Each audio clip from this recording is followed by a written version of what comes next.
channel, and welcome if you're new. My name is Kathy and let's talk about some books. Today I'm going to be doing a collective classics book haul. I've collected these over the past couple of months or so it's not all purchased at the same time. Yeah, let's get started. First, I'll be showing some books that I mentioned in my last video, the A Classic a Month challenge. For those books, I'll just briefly show them. I won't go too much into talking about them and reading the blurbs again. You can check out my previous video if you want to learn more about those books. So first we have Lady Audley's Secret by Mary Elizabeth Braddon. The next one, also part of the Penguin English Library collection, is Villette by Charlotte Bronte. Next we have The Lady of the Camellias by Alexandra Dumas. Next is Fausti by Ovid. And lastly, I picked up The Merchant of Venice by William Shakespeare. So that's all of the books that I picked up for my A Classic a Month reading challenge for this year. I think there's still a few books that I'm missing, but I'll be picking up those soon. Okay, so now moving on to the other books.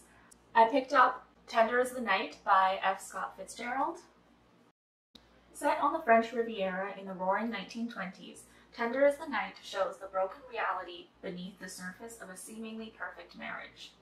American psychoanalyst Dick Diver and his fragile wife Nicole hold court at their glamorous villa on the Côte d'Azur. But when a beautiful film star enters their charmed lives, the delicate structure of their relationship is damaged until it threatens to unravel entirely. I picked this up to I picked this up as an ongoing project to complete the Penguin English Library collection. I know there's already a few books that are quite rare and hard to find in this edition, so I'm not going to try too hard for those, but of the ones that I can still easily get my hands on here in Canada, I am going to try and pick as many of them up as I can. I think Fitzgerald is not my favorite, but I have to say that his writing is unobjectionably good. I did read The Great Gatsby last year. I thought it was okay. I just didn't connect with it as much, but it might have just been the time and sort of where my mind was at when I was reading the book. I find that it can really make a difference. I used to think that it didn't matter, that if you liked a book you would always like it, and if you didn't like a book you would always not like it. But I am finding now that it really matters what place your mind is at when you're reading a book. So I still wanted to give Tender as the Night a try. I do really like the title. I think it's beautiful, way better than The Great Gatsby. I also picked up A Moveable Feast by Ernest Hemingway. Hemingway's memories of his life as an unknown writer living in Paris in the 1920s are deeply personal, warmly affectionate, and full of wit. Looking back not only at his own much younger self, but also at the other writers who shared Paris with him, James Joyce, Wyndham Lewis, Scott and Zelda Fitzgerald. He recalls the time when, poor, happy, and writing in cafes, he discovered his vocation. Written during the last years of Hemingway's life, his memoir is a lively and powerful reflection of his genius that scintillates with the romance of the city. I would say similar to Fitzgerald, Hemingway wasn't love at first read for me. I have only read The Old Man and the Sea, I think, so I guess it's not a fair assessment. I do like that he's sort of known for his 6-word stories. I remember doing an assignment in school where we also had to write 6-word stories. I wonder if there are subtle differences between American authors and like British authors, or even just any other classic author. I find that I sort of connect less with American authors. I don't know why. It is just something I've noticed. I tend to feel less strongly about American authors. I will say this is part of the Vintage Classics Red Spines editions. So it's got the classic Red Spines. And coming up, I have 2 more books in that series. So next we have A Common Reader, Volume 1 and Volume 2 by Virginia Woolf. Virginia Woolf read and wrote as an outsider, denied the educational privileges of her male contemporaries. She was perhaps better able, therefore, to address a common reader in this wide-ranging collection of essays. With typical imagination and vivacity, she turns from medieval England to Tsarist Russia, and subjects Elizabethan playwrights, Victorian novelists, and modern essayists to her wise, acute, and entertaining scrutiny. So fair warning, this is going to be the start of a long section on Virginia Woolf. I actually love the concept and thought behind this because I'm a huge fan of self-learning. Once you reach a certain level of like education and critical thinking skills, then it becomes really important to be able to self-teach and self-learn, especially when formal education is not a reasonable option for whatever reason. There's an essay on Jane Eyre, there's an essay on George Eliot, on not knowing Greek, the Russian point of view. So I think there are just a variety of essays on different topics that she would have had to sort of read and teach herself about. So I think that's going to be really interesting. The second one, okay, yeah, some of these I have like no idea what they mean. So I feel like this is something that I'm going to have to selectively read, even though I really am resistant against that idea. But I realize now that for some books it is necessary to selectively read and not go through all in one go. It's just some things that I recognize in here. Robinson Crusoe, Mary Wollstonecraft, and the novels of Thomas Hardy. And there's one titled, How Should One Read a Book? ? Yeah, I'm really excited to go through these. I might make it a project to tackle one soon, actually, maybe. We will see. Okay, we're not done with Virginia Woolf yet. I picked up Mrs. Dalloway. In this vivid portrait of one day in a woman's life, Clarissa Dalloway is preoccupied with the last-minute details of a party she is to give that evening. As she readies her house, she is flooded with memories and re-examines the choices she has made over the course of her life. I don't know if I should talk about these collectively, but I purchased all of them in the Vintage Classics Virginia Woolf series, where they have a very cohesive cover design, and the books all have, I think these are called French flaps. They're a little bit smaller than your standard paperback. They're like a little bit shorter. And I find this works really well for her books because they tend to be a little bit shorter. So I don't mind them as much. I feel like with longer books, if they're in this small format, then they're going to end up being like super, super thick, which makes them harder to flip through and read. I read To the Lighthouse last year. First, I read A Room of One's Own. That was the first thing I ever read by Virginia Woolf. Then I decided to try out her fiction. So I went with To the Lighthouse, which I really, really loved. And then to complete the collection, I decided to just pick up everything else. Then we have Orlando. As his tale begins, Orlando is a passionate young nobleman whose days are spent in rowdy revelry filled with the colorful delights of Queen Elizabeth's court. By the close, he will have transformed into a modern 36-year-old woman, and 3 centuries will have passed. Orlando will witness the making of history from its edge, dressing in the flamboyant fashions of each era, following passing customs, and socializing with celebrated artists and writers. Virginia Woolf's most unusual and fantastic creation, Orlando is a funny, exuberant tale that examines the very nature of sexuality. I have heard lots of good things about this. Obviously, at the time, to be writing about a transgender character, leaps and bounds ahead of the rest of the world. So really excited to see how she deals with that and how she creates this character of Orlando. Then next I picked up The Waves. The Waves is an astonishingly beautiful and poetic novel. It begins with 6 children playing in a garden by the sea and follows their lives as they grow up and experience friendship, love, and grief at the death of their beloved friend Percival. Regarded by many as her greatest work, The Waves is also seen as Virginia Woolf's response to the loss of her brother Thoby, who died when he was 26. To be honest, I don't know which one I'm going to read next. I'm just kind of thinking of Mrs. Dalloway and Orlando. I think those are a little bit more well known, but I'm actually really intrigued by The Waves, so maybe I'll do this one. And lastly, Flush. Flush was an English Cocker Spaniel who belonged to the 19th century poet Elizabeth Barrett Browning.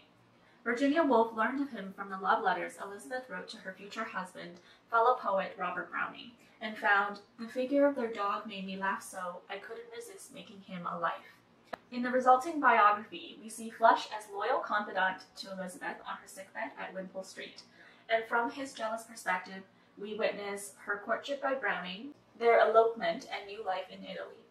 The perfect, accessible introduction to Woolf's genius.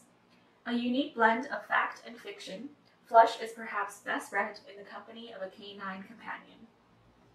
I believe this is the newest book published in this edition. I hadn't actually seen this before, but I stumbled upon it at the bookstore, so I picked it up, and now I believe my vintage Woolf collection is complete. Next, I picked up Bleak House by Charles Dickens.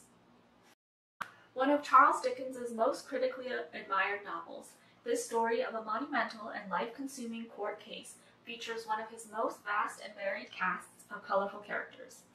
In Bleak House, competing claims of love and inheritance, complicated by murder, have given rise to a costly and decades-long legal battle that one litigant refers to as the family curse. The insidious London fog that rises from the River Thames and seeps into the very bones of the characters symbolizes the pervasive corruption of the legal system and a society that supports it, targets of Dickens's satirical wrath. Displaying Dickens's familiar panoramic sweep and brilliant characters, including the mysterious orphan Esther Summerson, her gentle guardian John Jarndyce, the haughty Lady Dedlock, and the scheming lawyer Mr. Tulkinghorn. The novel is also a bold, experimental narrative that unforgettably dramatizes our most basic human conflicts. I initially was thinking of picking up Bleak House in the Penguin English Library edition, but it was hard to track down. I couldn't really find it anywhere. So I decided to go with this. This is also from Vintage Classics. They have a collection of Dickens where it's this very bold vintage newspaper typography. I really like it, and I plan to complete this collection, even if it means I'll have some repeat books. I think these would look really great together. Next, I have the Sonnets by William Shakespeare. So while I was picking up The Merchant of Venice for my A Classic a Month reading challenge, I saw that the Pelican Shakespeare collection also had the sonnets. So I decided to pick it up as well because I didn't own a collection of his sonnets. So I decided to pick it up so I would have these on hand. Next, I picked up The Island by María Matute. Expelled from her convent school for kicking the prioress and abandoned by her father when her mother dies, rebellious teenager María is sent to live with her domineering grandmother on the island of Mallorca. In the hot, oppressive stillness of an adolescent summer, she learns to scheme with her cousin Georgia and finds herself increasingly drawn to the strange outsider Manuel. But civil war has come to Spain, and it will teach María about the adult world in ways she could not foresee. This powerful, lyrical, coming-of-age novel depicts Mallorca as an enchanted island, a lost Eden and a Neverland combined, where ancient hatreds and present-day passions collide. This was a find at the bookstore. I was shopping for other books and I saw this and I was intrigued by it, so I decided to pick it up. Before this visit to the bookstore, I had never heard about this book before, so this will be an interesting experience, knowing pretty much nothing else going in. Yeah, I actually don't even know if this is translated. I believe not. Laura Lonsdale. Yes, so okay, so yes, this is a translation. That's great for my reading goals. Then I picked up The Story of the Stone, Volume 1 by xueqin. The Story of the Stone, also known as The Dream of the Red Chamber, is one of the greatest novels of Chinese literature. The first part of the story, The Golden Days, begins the tale of Bao Yu, a gentle young boy who prefers girls to Confucian studies, and his two cousins, Bao Chai, his parents' choice of a wife for him, and the ethereal beauty Dai Yu. Through the changing fortunes of the Jia family, this rich magical work sets worldly events, love affairs, sibling rivalries, political intrigues, even murder, within the context of the Buddhist understanding that earthly existence is an illusion, and karma determines the shape of our lives. So after reading The Romance of the Three Kingdoms, I decided to continue with my exploration of Chinese classics. I went with The Story of the Stone just because that's the one I saw at the bookstore and just decided to pick up. I will be looking out for Journey to the West, as well as The Outlaws of the Marshes, I believe is the translation. and that will complete the 4 classical novels of China. With The Story of the Stone, there is, I believe, like 6 volumes. So this will only be the beginning of a very long project. Okay, now we're almost at the end. I have the Iliad by Homer, as well I have the Odyssey by Homer. So I decided to pick these 2 up in the Penguin Deluxe Classics edition. I went with these because they were relatively easy to find for me, and these are the verse translations. I made sure to get the verse edition. Yeah, I've never read, so despite knowing the stories of the Iliad and the Odyssey and studying them in school, I don't believe I've ever read like the full text of either.